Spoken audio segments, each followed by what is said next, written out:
요한계시록 10장 1절로부터 11절의 말씀 봉독합니다.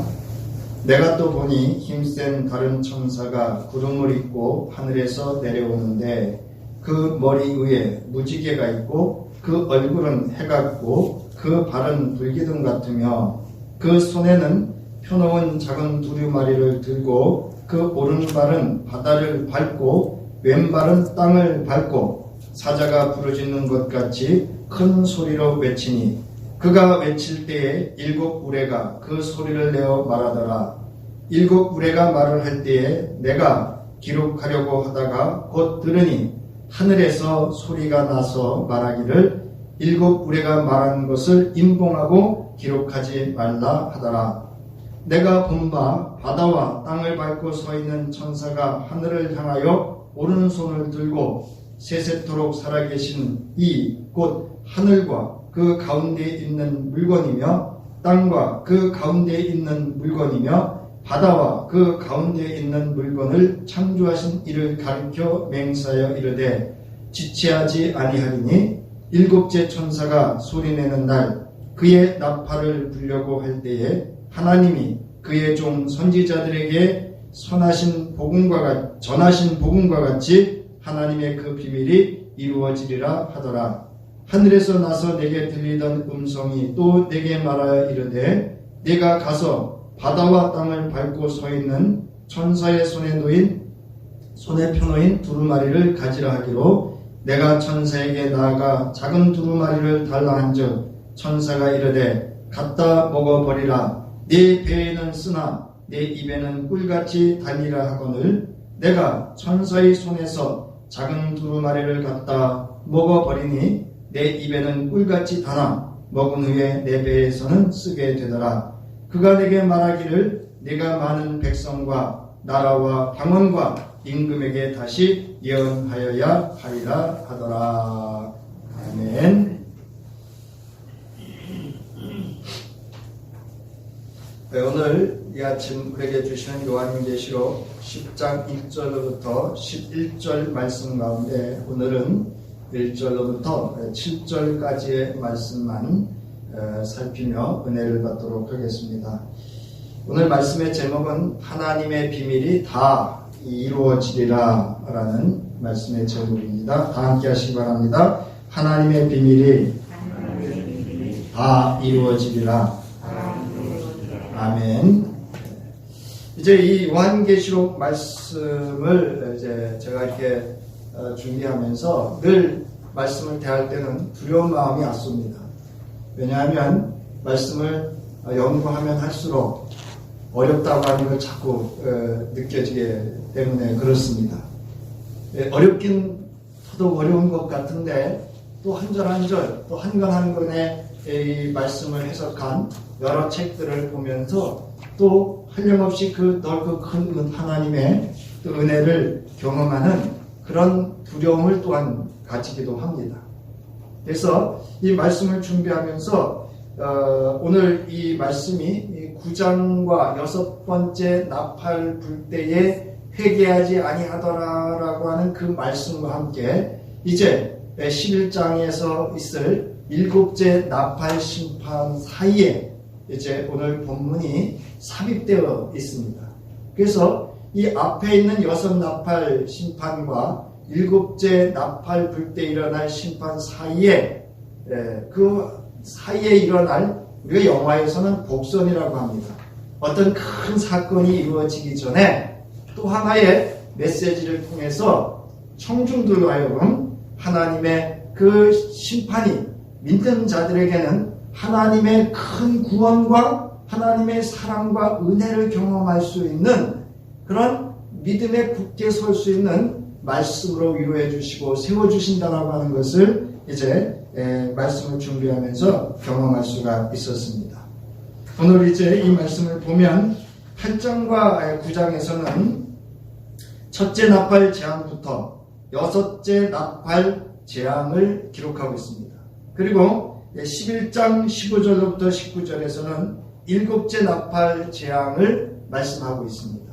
근데 그 사건, 그 재앙 사건, 6째 나팔과 7째 나팔 심판 사건 사이에 이제 이 본문이 삽입되어서 선견자 요한으로 하여금 이제 다시금 이 받을 심판에 관해서 예언을 하라는 명령을 하시고 있다라고 하는 것입니다. 근데 여러분이 이제 성서를 읽으실 때 하나님이 참으시되 어떻게 참으신다 그랬죠? 오래 참으신다 그랬죠. 그리고 이제 우리 복음서에 보면 그날을 감하여 주신다라는 표현도 있습니다. 그래서 이 10장의 내용은 바로 그 오래 참으시고 감하여 주시는 하나님의 자비로우심을 다시금 완전히 다 이룰 것이라고 하시는 그 또 다른 어떤 준비되어졌던 심판의 사건이 지연되거나 취소하시면서 일곱째 이루어질 마지막 최후의 심판이 이루어지기 전에 다시금 믿음의 신자들, 성도들로 하여금 하나님의 그 그리스도 안에서 복음 위에 굳건히 설 것을 위로하고 격려하고 있는 메시지다라고 하는 것을 우리가 알 수가 있습니다. 이 선견자 요한으로 하여금 하나님께서 그 종들에게 말씀하셨던 모든 복음의 비밀들이 완전히 이루어질 것이다. 그러므로 다시 너로 하여금 내게 받은 그 심판의 메시지를, 그 예언을 다시 전하라고 하는 탐대한 용기를 선견자 요한으로 하여금 증언할 수 있도록 이렇게 독려하시는 것을 볼 수 있습니다.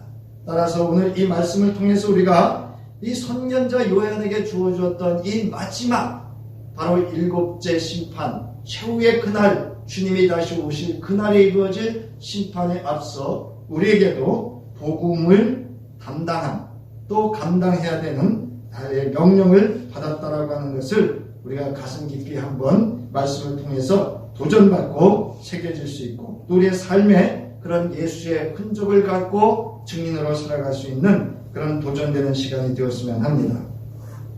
이제 이렇게 시작합니다. 내가 또 보니, 이렇게 시작을 하는데요. 요한은 여섯째 천사가 나팔을 불고 난 후에 선견자 요한은 천상적인 존재가 이제 하늘에서 내려오는 것을 보게 됩니다. 여기 본다라고 하는 것은 단순히 이렇게 시선으로 보는 것이 아니라 직접 체험하고 경험하고 있는 그 상황을 말하고 있습니다. 그래서 요한은 그가 보고 있는 하늘에서 내려오는 그 또 다른 힘센 천사의 그 환상을 보는데 그것을 잘 관찰하고 또 정교하게 표현을 하면서 독자들로 하여금 시각적인 그 하나님의 역사적인 그 사건의 현장으로 함께 참여하도록 하고 있다라고 하는 것입니다. 그래서 오늘 여러분 이 말씀을 들으시면서 오늘 여기 선견자 요한처럼 이 하나님의 말씀이 환상으로 보여지는 이 환상의 그 하나님의 말씀의 세계에 여러분도 함께 참여하시고 경험할 수 있기를 주의 이름으로 축원합니다. 자, 여기 보면 힘센 다른 천사가, 즉 선견자 요한이 본 것은 힘센 다른 천사입니다. 근데 이 힘센 다른 천사가 어떻게 어떤 모양으로 어떤 형상으로 내려오고 있는지를 오늘 1절에서 바로 소개를 하고 있다라고 하는 것입니다. 그래서 힘세다라고 하는 것은요, 즉 강하다 이런 뜻이에요. 이것은 무슨 어떤 의미를 가지고 있느냐 하면은 세상이 가질 수 없는, 세상에서 지낼 수 없는 그 근원적으로부터 나온 강함을 의미합니다. 즉 하나님으로부터 부여받은 그 능력을 의미한다라고 할 수 있습니다. 자, 그래서 이 힘센 천사는 여기 1절을 보면 아주 장엄한 모습으로 나타납니다.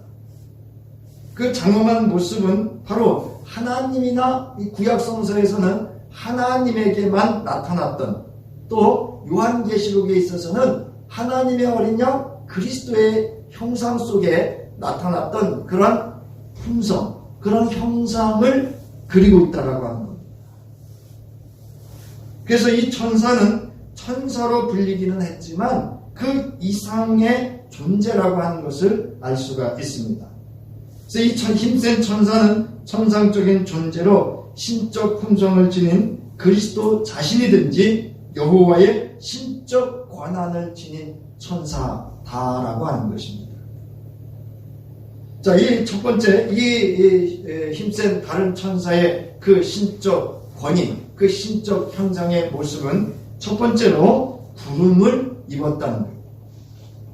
즉, 구름으로 옷 입었다는 그런 묘사를 하고 있는데요. 구름으로 입혀지다, 구름에 둘러싸이다라는 그런 모습입니다.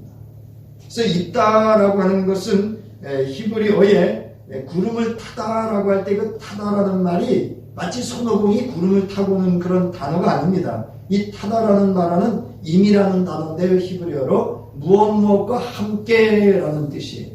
그래서 여러분이 아시다시피 출애굽기 19장이라든가 이렇게 하나님께서 임재하실 때 신의 현현의 모습 그 형상이 이루어질 때 신의 현현이 이루어질 때 나타났던 것이 바로 구름과 함께 나타나셨었습니다. 자, 그래서 구약에서는 하나님만 구름을 타고 오시는 영광스러운 신적 임재를 나타내고요. 오늘 본문에서는 다니엘서 7장 13절의 말씀을 배경으로 해서 그 말씀을 반영하고 있습니다. 그래서 여러분 오늘 이 요한계시록 10장은 철저하게 다니엘서를 배경으로 그 다니엘서를 이렇게 반영, 즉 다니엘서에 예언되었던 그 예언이 오늘 선견자 요한을 통해서 이제 다시금 확증하고 다시금 예수 그리스도를 통해서 성취되어지는 것을 담고 있다라고 하는 것을 여러분이 꼭 기억을 하시고 이 말씀을 10장의 말씀을 보시고 들으시면 더욱 도움이 됩니다. 자, 그래서 여기 다니엘서 7장 13절에 나타났던 인자와 같은 이가 하늘 구름을 타고 와서라고 하는 그 말씀을 담아서 그것을 반영하고 있는 표현입니다. 또한 여기서는 요한계시록 1장 7절에서 구름을 타고 오시는 예수의 모습과 관련된다 할 수가 있습니다. 따라서 이 다른 힘센 천사는 하나님으로부터 부여된 초월적 위엄과 권능을 가진 그리스도적인 그런 그 예수 그리스도가 가졌던 그러한 형상을, 그런 성품을 가진 그런 모습으로 천상적 존재로 등장을 하는 것을 볼 수가 있습니다. 그 다음에 두 번째로는요, 그 머리 위에 무지개가 있습니다. 그래서 이 에스겔서 1장 26절로부터 28절의 말씀을 반영하는데요. 이거는 여호와의 영광의 형상의 모양, 광채를 나타내는 것입니다. 그러니까 이 힘센 천사는 여호와의 영광을 입은 존재라고 하는 겁니다. 그래서 이 무지개는 또한 우리가 잘 아시다시피 창세기 9장 8절로부터 16절에 보면 노아 홍수에 무슨 사건이 나오죠? 구름 속에 뭐를 두죠? 네, 여러분 구름 속에 무지개를 둡니다. 이 구름이라고 하는 것은 암묵적으로 앞서 말씀드렸듯이 하나님의 존재하심. 그러니까 하나님이 맹세하신 거예요. 언약하신 거예요. 근데 이 무지개는 바로 노아 홍수 이후에 뭐라 그랬어요? 물로 다시 심판하지 아니하시겠다라고 하는 하나님의 자비로우신 사랑의 언약의 증표입니다. 따라서 이제 이 하나님의 영광의 형체를 입고는 이 힘센 다른 천사의 존재가 바로 하나님의 선하시고 자비로우신 사랑의 언약을 이루시기 위한 존재의 형상을 입었다고 라는 그런 의미를 담고 있다라고 하는 것입니다. 자, 본문에서는 원래 여기 보면 우리는 무지개 이렇게 번역이 되어 있지만 원어를 보면 그 무지개입니다. 그래서 이 그 무지개라고 하는 것은 바로 요한계시록 4장 3절에서 그리스도의 특성을 가진 그런 신실한 천상적인 존재라고 하는 것을 알 수가 있습니다. 즉 하나님의 말씀을 실현하기 위한 하나님의 언약을 실현하기 위한 신실한 천상적인 존재라고 하는 것을 무지개를 그 머리에 두었다라는 것으로 이제 나타내고 있는 겁니다. 자, 그러면 세 번째는 그 천사의 얼굴이 뭐 같다고요? 해 같다 그랬어요. 자, 이 그의 얼굴은 해 같고라고 묘사를 하는데요. 이것은 요한계시록 1장 16절과 마태복음 17장 2절에 보면 바로 그 얼굴은 해가 힘있게 비치는 것 같더라. 그 얼굴이 해같이 빛나며 라고 하는 바로 예수 그리스도께서 변화산상에서 나타나셨을 때 그 현상. 또 그 다음에 이제 예수 그리스도를 그 요한계시록에서 말씀하신 하나님의 어린 양 예수 그리스도를 예수 그리스도의 그 모습을 표현할 때 사용했던 그런 표현입니다. 그래서 이 천사는 바로 예수 그리스도의 그 변화된 하늘에 속해져 있는 하늘의 그 영광을 담은 존재라고 하는 것을 또한 알 수가 있습니다. 그 다음에 네 번째 천사의 그 모습은 그 발이 불기둥 같다 이렇게 되어 있습니다. 자, 1장 15절에 보면 하나님의 어린 양 예수 그리스도를 묘사할 때에 그의 발은 풀무에 단련한 빛난 주석 같고 라고 이렇게 그리스도의 모습을 표현하고 있는데 여기서는 그 빛난 주석 같은이 아니라 뭐 같은 불기둥 같은 그런 발로 표현을 하고 있습니다. 그것은 여호와께서 광야에서 이스라엘과 함께 하시고 그들을 보호하시고 인도하시던 상황을 떠올림으로 바로 새 이스라엘 오늘날 교회 그 시대 이 초기 말씀을 받았던 요한계시록의 말씀을 받았던 그 초기 교회 성도들과 나아가 오늘 모든 교회와 성도들에게 이 존재가 어떤 존재인가를 말씀하고 있습니다. 즉 보호하시고 인도하시는 분, 구원하시는 그런 의미를 가지고 있는 존재라고 하는 것을 표현하고 있습니다.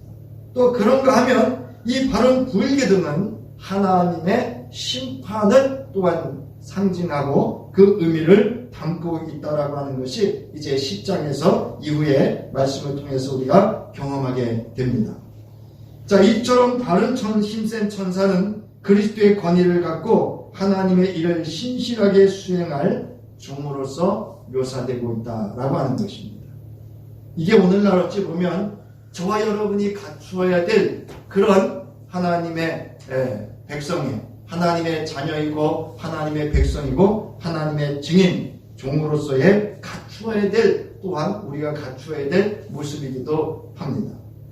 자, 2절을 보면 이제 그 손에 무엇이 놓였는가 하는 것입니다. 자, 그 손에는 펴놓인 작은 두루마리를 들고 그 오른발은 바다를 밟고 왼발은 땅을 밟고 있습니다. 자, 2절에서 힘센 천사의 이제 사역을 소개합니다. 천사의 손에는 열려있는 작은 책이 들려 있었습니다. 이 작은 두루마리라고 하는 것은 바로 두루마리, 책이라고 하는 것의 자소사라고 하는 건데요. 작은 책으로서 두루마리에 축약된 형태로 축약된 서적이라는 뜻입니다. 이게 무슨 얘기냐면 그렇다고 해서 그 내용이 축소된 게 아니죠. 그러니까 두루마리 본질의 책의 내용이 축약되어져 있는데 그 본 책의 내용이 그대로 다 담겨져 있는 그런 의미라고 하는 것입니다. 자, 작은 두루마리는 적어도 11장에서 16장의 내용을 염두에 두었다. 즉 담고 있는 것으로 이렇게 볼 수가 있다는 것입니다. 그리고 이 손에 펴놓은 작은 두루마리 책은 바로 요한계시록 5장에 나오는 두루마리 책과 깊은 연관이 있습니다. 아니, 그 책입니다. 왜냐하면 이제 여러분이 아시다시피 요한이 그 보좌에 계신 이의 손에 두루마리가 들려 있는데 그 책에 인을 뗄 자가 없어서 슬퍼할 때 하나님의 어린 양 그리스도께서 그 책에 인을 떼시게 됩니다.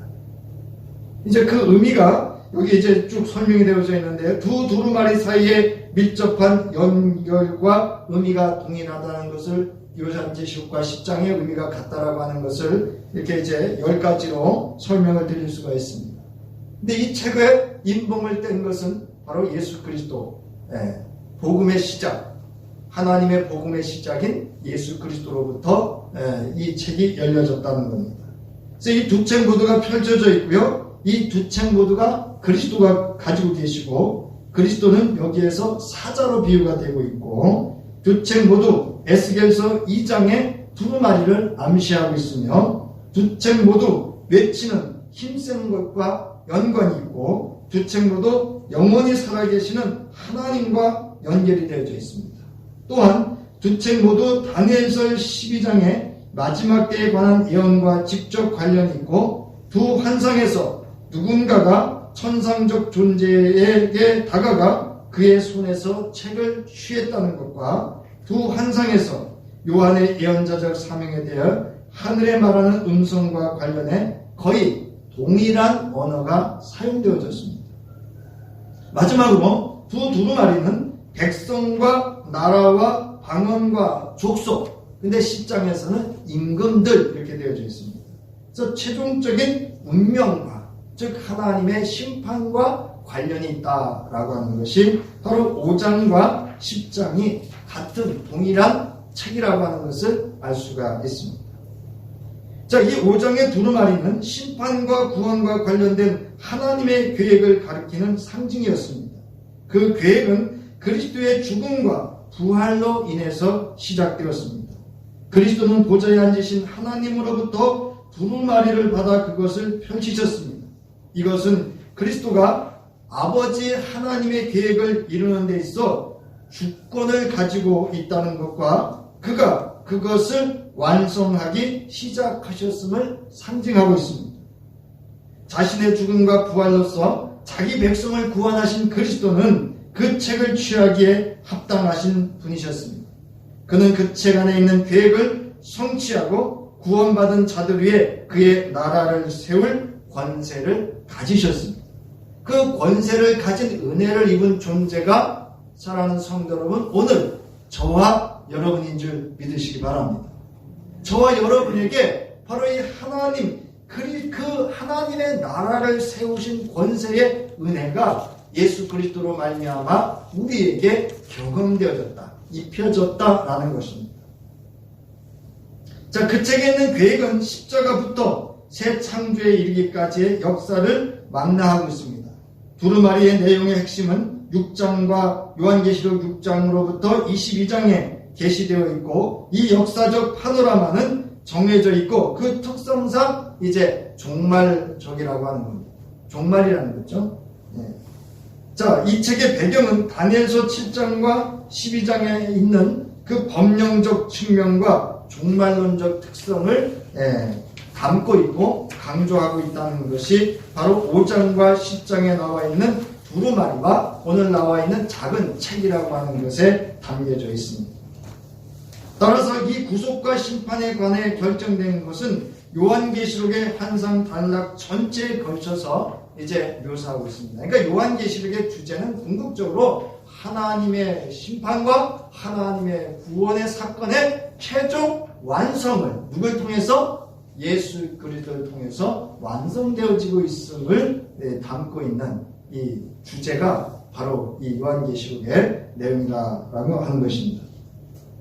자, 그리스도가 역사의 주권을 가지고 계시다는 것, 교회 시대의 전 과정과 새로운 세상에서 그리스도와 성도들이 통치한다는 것, 그리스도가 고난을 당하는 그의 백성을 보호하신다는 것, 성도를 박해하는 세상을 역사의 중간에 그리고 최종적으로 심판하신다는 것, 최후 심판을 하신다는 것이 바로 요한계시록에 담겨져 있는 다니엘서의 그 말씀의 완성, 성취가 이루어지고 있음을 담고 있다라고 하는 것입니다. 자, 이 다른 힘센 천사가 작은 책을 들고 있습니다. 자, 그리스도가 그의 상속이 되는, 즉 권한을 위임받았다는 거예요. 그 주권을 위임받았다는 그런 의미를 가지고 있습니다. 그래서 아버지 하나님의 계획에 대한 주권을 잡으셨다라고 하는 겁니다. 자, 펼쳐진 책과 천사가 서 있는 곳은 그러므로 관련이 있습니다. 자, 그 책은 지금 펼쳐져 있기 때문에 천사는 그 오른발은 바다를 밟고 왼발은 땅을 밟고 서 있을 수가 있습니다. 자, 밟다라고 하는 것은 바로 여기 나와 있죠. 점령하다, 다스리라라는 뜻을 가지고 있습니다. 즉 바다는 미지의 세계, 혼란과 불안정을 상징하고요. 오른쪽은 능력과 힘을 상징합니다. 따라서 땅과 바다는 온 땅을 말합니다. 즉 하나님의 피조물 전체를 통치하고 다스릴 수 있는 주권을 가지고 있는 그런 천사의 모습을 여기 오늘 2절에서 표현하고 있습니다. 자, 여기 소유하고 있다라고 하는 것은 온 우주를 다스리는 주권과 통치권을 가지고 있다라고 하는 것을 바로 땅과 바다를 딛고 서 있는 그 천사의 모습에서 알 수가 있는데, 더더욱 앞서 그의 발이 뭐라 그랬어요? 뭐 같다 그랬어요? 불기둥 같다라고 했죠. 그래서 이것은 심판과 구원을, 이 배경을, 구약 성서의 배경을 다 설명을 하려면 시간이 길어서 제가 지금 이렇게 놓고 가는데요. 사실은 여러분, 불기둥이 언제 나타났죠? 이스라엘 백성을 뭐 할 때? 광야에서 구원하시고 인도하시고 보호하시고 공급하실 때. 근데 그 불기둥이 애굽에게는 뭐가 되었죠? 심판이 됐죠. 홍해를 건너기 직전에 그 불기둥이 그들을 막고 그들을 향해서 하나님의 심판을 행하는 그런 심판의 도구로 사용되어졌다라고 하는 것입니다. 그래서 이 발이 불기둥 같다라고 하는 것은 그리스도께서 땅에 대해 가진 지배권을 상징하고 나가서 심판자이시면서 구원자라고 하는 그런 의미를 함축하고 있다라고 하는 것을 여기서 또한 알 수가 있습니다. 자, 3절은 그 사자가 큰 소리로 부르짖습니다. 사자가 부르짖는 것 같이 큰 소리로 외치니 그가 외칠 때에 7 우레가 그 소리를 내어 말하더라. 이렇게 합니다. 자, 천사가 큰 소리를 내는데요. 이 큰 소리의 배경은요, 에레미야 25장 30절의 말씀으로서 바로 중요한 하늘의 메시지가 선포되어질 때 표현되는 표현입니다. 이게 큰 소리라고 하는 것은 어떤 목소리를 크게 한다는 게 아니고요. 하나님의 장엄한 그 비밀을 담은 메시지의 중요한 사건이 선포되어질 때 이 표현을 쓴다는 거죠. 그런 의미를 가지고 있습니다. 자, 그러면서 여기에 보면 그 소리가 사자가 부르짖는 것 같다, 이런 표현을 하는데요. 이 사자가 부르짖는 것 같다라고 하는 것은 바로 주권적인 지위를 암시하는 하나님의 주권의 메시지 선포할 때 나타냈던 표현입니다. 그래서 아모스서 3장 8절에 보면은요, 그 악한 자들을 향한 메시아의 심판이 사자가 포효하는 것과 같다라는 표현을 하는데요. 사자가 부르짖은즉 누가 두려워하지 아니하겠느냐? 주 여호와께서 말씀하신즉 누가 예언하지 아니하겠느냐? 그러니까 이 사자같이 부르짖는 하나님의 주권적인 구원과 심판의 메시지를 나타날 때 사자가 부르짖는 것 같다라는 그런 구약 성서의 표현을 빌어서 이 다른 천사가 하고 있는 이 메시지가 하나님으로부터 발언되어진 메시지라고 하는 것을 표현하고 있는 것입니다. 자, 그 외에도 이제 예수 그리스도의 그 특징적인 메시지가 신적인 측면이 증거되어질 때도 시편 31편이라든가 고세여서 11장 10절에 보면 바로 이 사자처럼이라고 하는 그런 표현을 통해서 하나님의 큰 구원과 심판의 사건을 담은 메시지가 그 말씀이 사건으로 이루어질 때 이런 표현을 사용했다라고 하는 것입니다. 자, 그 다음에 7 우레에게 명령하는 주권적인 음성이 들렸는데요. 7 우레가 그들의 소리를 발하였다라고 하는데 이것을 직역하면 7 우레가 그들의 소리로 말하더라, 이렇게 되어져 있습니다. 자, 요한계시록에서 우레는 경이로운 하나님을 나타내고 구원의 하나님을 찬양할 때, 악인을 심판할 때 이 우레라는 표현을 씁니다. 더더욱 이 우레는 마지막 최후의 심판에 사용되는 심판의 도구로서 우레라는 표현도 사용되어집니다. 따라서 이 우레라고 하는 이 7 우레라고 하는 이 의미가 오늘 사실은 본문에서 큽니다. 왜냐하면 이 일곱 우레를 통해서 하실 하나님의 심판이 연기되거나 취소됐기 때문에 그렇습니다. 근데 그것이 무엇인지는 말씀하고 있지 않아요. 그 내용과 그 대상이 누구인지에 관해서는 말씀하고 있지 않다라고 하는 것입니다. 자, 4절을 봅니다. 4절을 보면 자, 일곱 우레가 말을 할 때에 내가 기록하려고 하다가 곧 들으니 하늘에서 소리가 나서 말하기를 일곱 우레가 말하는 것을 인품하고 기록하지 말라는 것입니다. 그러니까 일곱 우레는 앞서 말씀드렸듯이 하나님의 심판의 사건, 여기 큰 소리라고 하는 하나님의 심판이 담겨진 그 말씀과 사건이었는데 이 사건을 인봉하고 기록하지 말라는 거예요. 이거는 취소하거나 연기하셨다는 거예요. 그것은 6절의 표현에서 알 수가 있습니다. 뭐라고 하셨냐면 6절에 보면 심판을 지체하지 않겠다라고 하는 것은 심판이 있다라는 내용이에요. 근데 심판이 있는데 그 심판 있는 그 사건 전에 있을 그 무엇인가가 연기되거나 취소됐다는 거예요. 그래서 많은 이제 주석학자나 성서신학자들이 해석을 어떻게 하냐면 6번째 나팔에다 연결을 합니다. 그건 뭐냐면 더 이상 어떤 심판을 행해도 하나님의 심판의 행위가 있어도 악한 자들은 더 이상 회개하지 않는다는 거예요. 무슨 말씀인지 아시겠죠? 그만큼 인간이 뭐하다는 거예요? 완고하다는 거예요. 6장 이제 9장 20절부터 21절에 나오죠. 그들이 우상을 숭배하고 살인과 복술과 음행과 도둑질을 하고 뭐하지 않더라? 회개하지 않더라. 이런 악한 자들에게, 불경건한 자들에게 더 이상 어떤 심판도 이제 어떤 사건, 어떤 우리가 말하는 회개를 촉구하거나 하나님을 경외하는 것으로 돌아오지 않기 때문에 이 계획이 연기되거나 취소되지 않았을까 이렇게 추정하고 있을 뿐입니다. 이거는. 자, 그래서 바로 이 말씀이 이처럼 이제 이 하나님의 그 일곱 우레에 관해서는 인봉하고 또 기록하지 않도록 이제 사도 요한에게 말씀이 주어진다라고 하는 것입니다. 이제 앞서서 말씀드렸듯이 이제 이 일곱 우레가 말하는 것이 왜 인봉되어야 하는지에 대한 언급이나 암시는 본문에 없습니다. 그러나 이제 앞서서 말씀드렸듯이 이렇게 더 이상 하나님의 심판이 계획이 돼서 이루어져도 악한 인간의 완고함은 그 죄악된 삶으로부터 떠나지 않기 때문에 이제 하나님의 그 인내 속에서 구원받은 자들을 위한 하나님의 은혜이기도 하다라고 하는 그런 추측들을 하고 있다라고 하는 겁니다.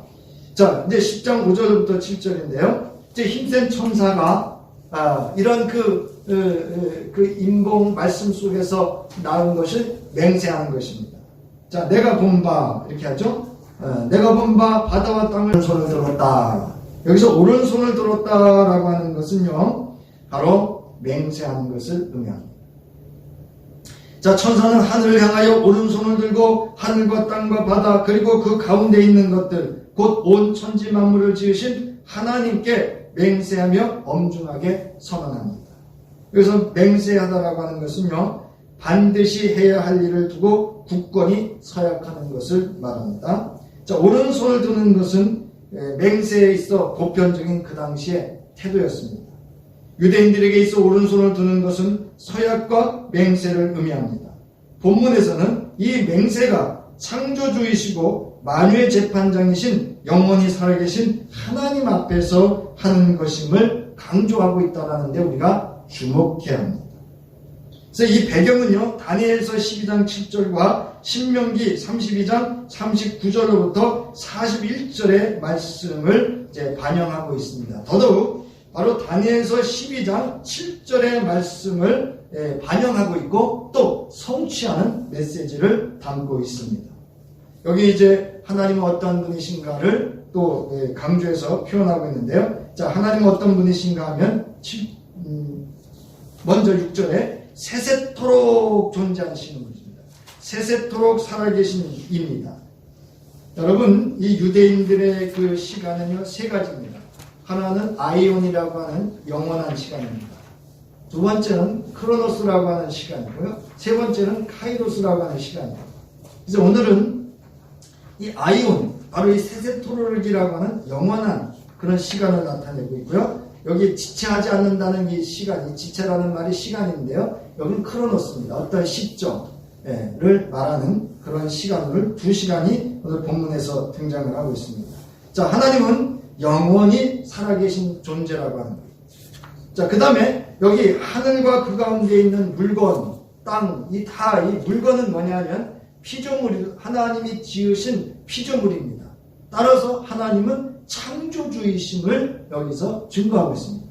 그래서 하나님은 영원히 살아계시고 또 창조주이시다는 것을 나타내면서 영원한 주권을 가지고 영원한 통치자로서의 하나님의 절대성을 강조해서 표현하고 있음을 우리가 알 수가 있습니다.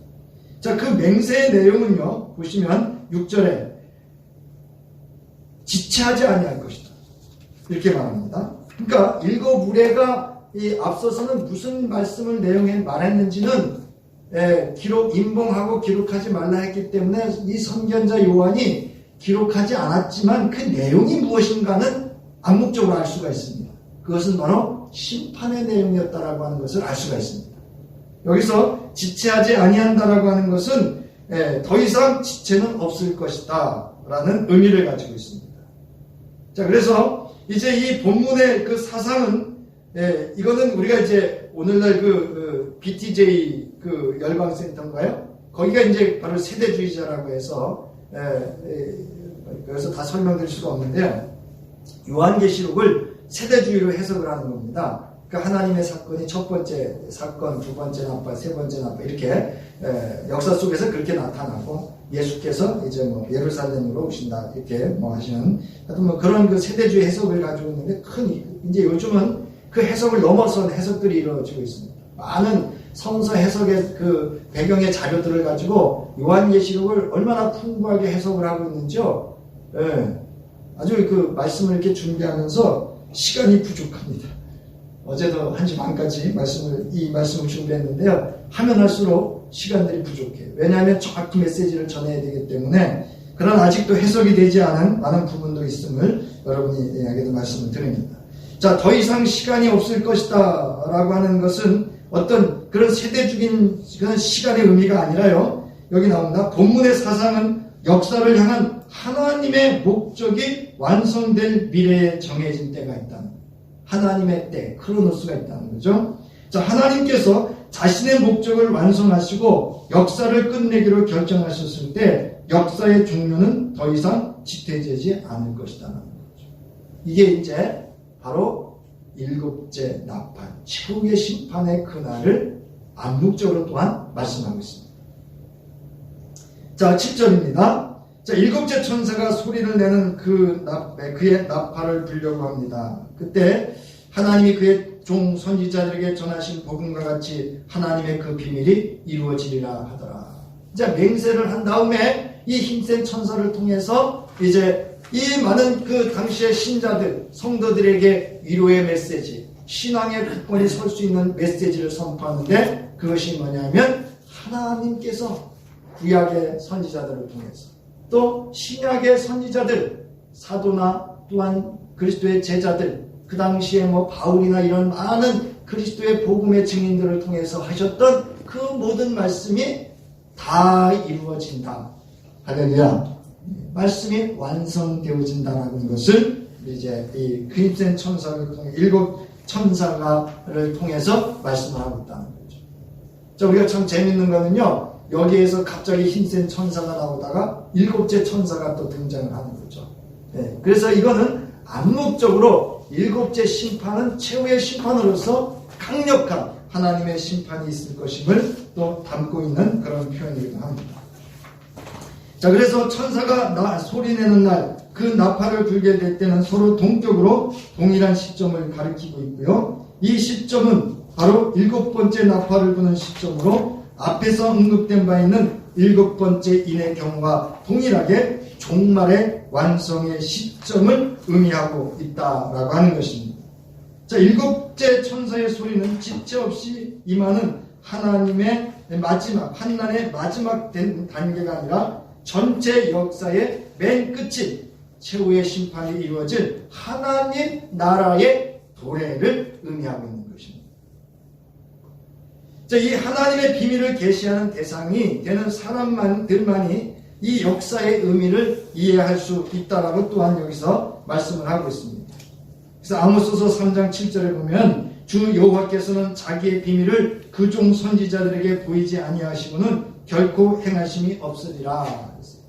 자, 그 계시의 보여주심이 뭐냐면요, 바로 예수 그리스도의 초림이고 저와 여러분이 예수 그리스도를 믿게 된 사건인 줄 여러분 믿으시기 바랍니다. 저와 여러분에게도 알려주셨어요, 이 비밀을. 아멘. 네.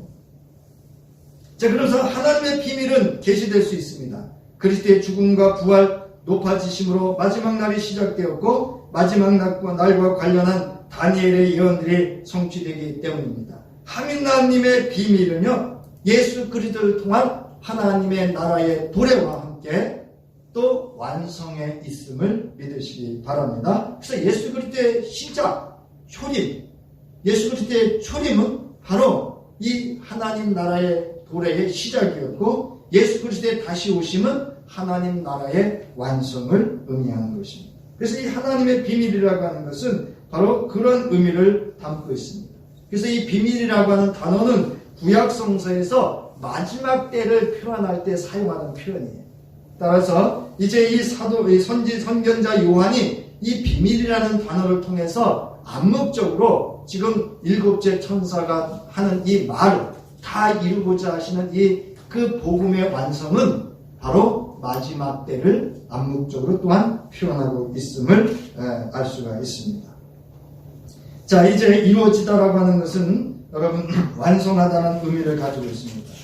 사랑하는 성도 여러분, 이제 그종 선지자들을 통해서 하셨던 그 복음, 하늘의 구원의 메시지, 또 나아가서 구원자로 오셨던 예수 그리스도의 그 복음은 반드시 하나님의 그 정한 때가 되어지면 온전히 완전히 하나님의 나라의 완성이 온전히 이루어질 것을 여러분 믿으시고 소망을 가지실 수 있기를 주의 이름으로 축원합니다. 여기 전하신 복음이라고 하는 것은 전해졌다라는 거예요. 여기 또 주목해야 돼. 이미 구약에도 전해졌고 우리에게도 복음이 전해졌다는 거죠. 그런 청중들에게 뭐예요? 확신을 갖죠. 전해졌기 때문에. 네. 그래서 이 사건은 이미 예수 그리스도를 통해서 우리에게 증거되어진 사건이라고 하는 거죠. 자, 그러면서 6절에 보면 세세토록 살아계신 바로 이것을 표현한 것 까닭이 여기에 있습니다. 왜? 하나님은 영원히 살아계신 분이시기 때문에.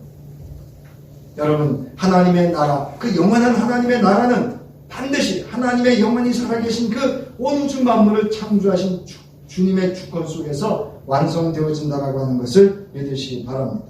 따라서 이 말씀을 마지막으로 정리하면서 이제 묵상과 적용에 있어서 먼저 오늘 우리는 예수 그리스도의 복음을 맡은 새 시대의 예언자로 택함을 받았다라고 하는 것을 여러분 감사하실 수 있기를 바랍니다. 오늘 이제 사도 요한이 아니고 선견자 요한이 이 사명을 받았듯이 저와 여러분도 이 복음을 받은 자로서 복음을 전해야 되는 증인, 즉 새 시대의 예언자로서의 사명을 감당해야 된다는 거예요. 여기 보면 에베소서 3장 7절에 보면 바울이 이렇게 고백을 합니다. 이 복음을 위하여 그의 능력이 역사하시는 대로 내게 주신 하나님의 은혜의 선물을 따라 내가 일꾼이 되었다라고 했습니다. 사랑하는 성도 여러분, 우리는 복음을 위한 주의 일꾼 되었음을 믿으시기 바랍니다. 두 번째로는요, 나에게도 창세전에 하나님의 비밀이 계시되어 예수 그리스도의 십자가의 비밀을 깨달아 예수를 영접하고 영원하신 하나님의 구원의 계획 속에 구원받은 것은 하나님의 은혜이고 선물이다라고 하는 것입니다. 사랑하는 성도 여러분, 우리는 하나님의 비밀을 경험한 하나님의 예수 그리스도로 말미암아 구원받은 하나님의 선물임을 믿으시기 바랍니다. 여기 에베소서 2장 1절부터 10절의 말씀을 보면 그가 만드신 바라 그리스도 예수 안에서 선한 일을 위하여 지으심을 받은 자다 그랬어요. 오늘 저와 여러분을 통해서 하나님께서는 하나님의 나라가 이 땅에 증거되어지고 성취되고 이루어지기를 바라고 있다라고 하는 것이죠.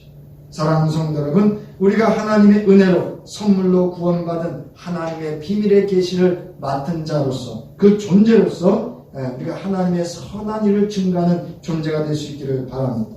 세 번째로 모든 피조물도 하나님의 주권 속에 창조되어진 것으로 그들에게도 하나님의 나라의 도래에 대한 구원의 소망이 있다라고 하는 것을 여러분이 또한 우리가 이 본문을 통해서 경험해야 됩니다. 여기 로마서 8장 19절부터 21절에 보면 피조물이 고대하는 바는 하나님의 아들들이 나타나는 것이다 했어요. 세상은 죄악으로 말미암아 오늘 우리가 이 자연에 겪는 모든 환경의 어려운 사건들을 경험하고 있습니다. 여기 하나님의 아들들이라고 하는 것은 하나님의 창조의 섭리대로 이 세상을 살아가는 하나님의 백성들을 의미합니다. 사랑하는 성도들, 우리는 자연을 하나님의 피조물로 귀하게 여겨야 돼요. 믿습니까? 네. 우리 자연을 파괴하는, 그래서 창세기 1장 28절의 말씀처럼 우리에게 주어주신 생육하고 번성하고 충만하고 잘 다스리는 사명을 감당해야 돼요. 마지막으로 그날의 모든 것이 하나님의 말씀대로 하나님의 때가 되면 지체 없이 완전히 이루어지게 됨을 믿고 소망하시기 바랍니다. 그래서 우리는 다시금 우리의 신앙은 이 초기 기독교, 초기 성도들의 신앙은 뭐냐? 예수가 다시 오시는 그날에 대한 소망이었습니다. 사랑하는 성도 여러분, 장차 우리도 하나님 오실 그날에 하나님의 완전한 나라가 성취되어질 그 영광의 나라를 소망하며 오늘 한 주도 승리하는 믿음의 성도가 되시길 주의 이름으로 축원합니다. 예수께서 십자가에서 다 이루어졌다 하셨던 것처럼 이제 오늘 본문의 말씀처럼 그때가 되어지는 예수 그리스도의 다시 오심으로 새 나라, 새 일, 새 하늘, 새 땅이 온전히 성취되어질 것을 믿으시기를 주의 이름으로 축원합니다. 이 시간 찬송가 아까 불렀던 285장 찬송가 285장 3절 찬송하시고 축복함으로 마칩니다.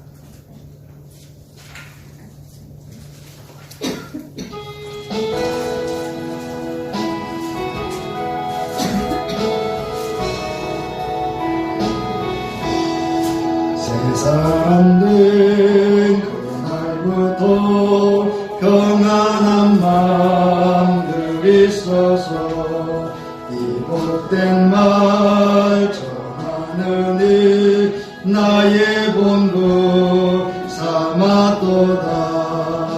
기쁜 날 주 나의 죄가 씻은 날 늘 깨어서 기도하고 늘 기쁘게 살아가리.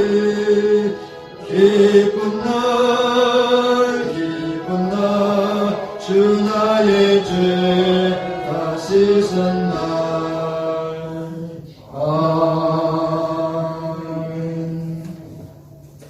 이제는 장차 하나님의 나라의 완성을 이루시기 위하여 다시 오실 예수 그리스도의 구속의 은혜와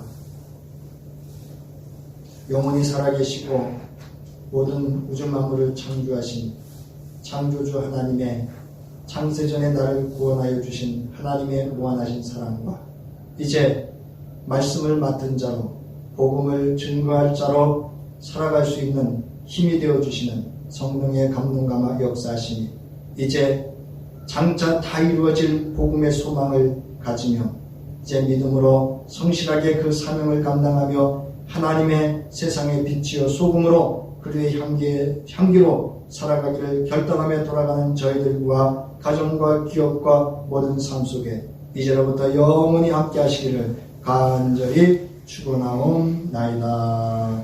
아멘.